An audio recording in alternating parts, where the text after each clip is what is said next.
തലേന്ന് പറഞ്ഞ് നമുക്ക് നാളെയാണ് ഷൂട്ടിങ് തുടങ്ങുന്നത് പറഞ്ഞ്. അപ്പം വീടുകളിൽ പോയിട്ട് ഫണ്ട് ശേഖരിക്കണം എന്ന് പറഞ്ഞു.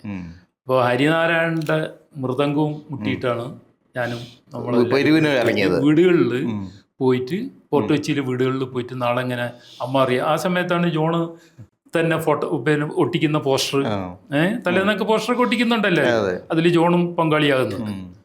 സംവിധായകൻ തന്നെ പിന്നെ പോസ്റ്റർ ഒട്ടിച്ചതാണ്. അങ്ങനെയാണ് ഇതിന്റെ തുടക്കം വരുന്നത്. പിരിവെടുത്ത് ഓരോ വീട്ടിൽ പോയിട്ട് പറഞ്ഞ് നാളെ ഷൂട്ടിംഗ് കിട്ടിയോ വല്ലതും? ആൾക്കാർ ഈ സിനിമയ്ക്ക് പണം തന്നോ? എല്ലാവരും പൈസ തന്നിരിക്കുന്നു.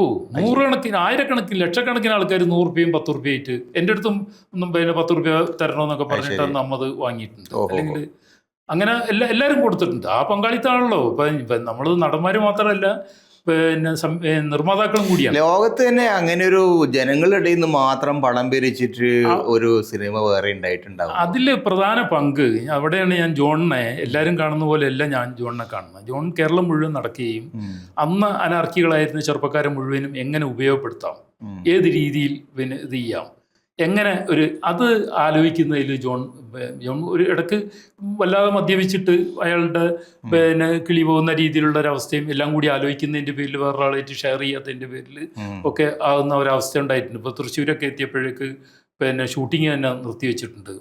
പിന്നെ ഇയാള് കൂടുതൽ ജോണിന്റെ നിയന്ത്രണം സ്വയം നഷ്ടപ്പെട്ടപ്പോ അയാളാണ് ഡയറക്ടർ, അതാണ്. അതില് പിന്നെ പ്രധാന പങ്ക് വഹിച്ച ആള് വേണുവാണ്, ക്യാമറമാൻ വേണു.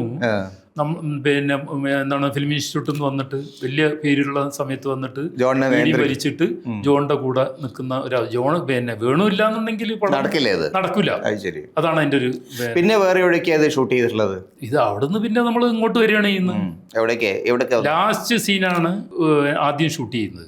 അത് കഴിഞ്ഞിട്ട് പിന്നെ ഇങ്ങോട്ട് വന്നിട്ട് നമുക്ക് പിന്നെ കുറ്റിപ്പുറം എത്തുമ്പോഴേക്ക് പിന്നെ സെക്കൻഡ് ഷെഡ്യൂളിന് വേണ്ടി പിന്നെ നിർത്തുകയും, പിന്നെ കുറ്റിപ്പുറത്തിനിപ്പുറം പിന്നെ കോഴിക്കോട് മെഡിക്കൽ കോളേജ്, വയനാട്, പിന്നെ എന്താണ് ഇരിങ്ങൽ, ആ രീതിയിലുള്ള കോഴിക്കോടും പരിസരങ്ങൾ, ആ രീതിയിലാണ് അങ്ങനെ ഒരു